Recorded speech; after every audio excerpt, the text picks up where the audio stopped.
वित्त विभागाने शक्तीपीठ महामार्गाच्या भूसंपादनासाठी लागणाऱ्या खर्चावरनं काय अभिप्राय दिलाय ते पाहूया। शक्तीपीठ महामार्गाच्या भूसंपादनासाठी 20,787 कोटी रुपयांची कर्ज हमी आहे। या कर्ज हमीमुळे राज्याच्या तिजोरीवर आर्थिक भार पडणार आहे।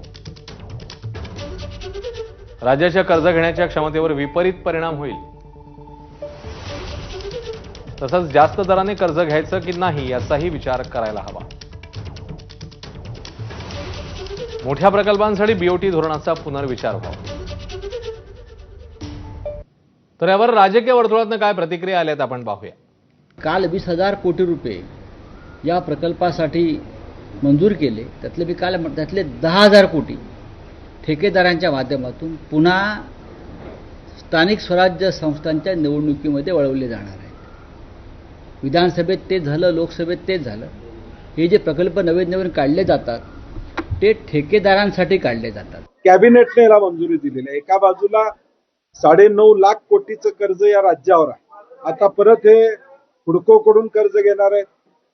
गोपीनाथ मुंडे साहेबांच्या नावानं असणाऱ्या विम्याचे शेतकऱ्यांचे पैसे अजून मिळालेले नाहीत। सोयाबीनला या ठिकाणी भाव त्या ठिकाणी मिळालेला नाही, परंतु प्रायोरिटी ही कॉन्ट्रॅक्टर धार्जिन प्रायोरिटी या राज्य शासनाची आहे। शक्तीपीठाचा जो खटाटोप आहे हा 80,000 कोटींपेक्षाही जास्ती 88,000 कोटी रुपयांची सध्याची याची रक्कम आहे, जो वाढत हा 1,00,000 कोटीच्या वर देखील हा जाईल। मात्र देवेंद्र फडणवीसांना हा करणं अनिवार्य आहे आणि अनिवार्य याच्यासाठी आहे की उद्योगपतींनी त्यांना हा शक्तीपीठ महामार्ग करण्याच्या सूचना दिलेल्या आहेत। माझा देवेंद्रजींना एक सल्ला आहे, त्यांनीच कधीतरी एकदा एक पुस्तक लिहिलं होतं, महाराष्ट्राचा अर्थसंकल्प कसा वाचावा।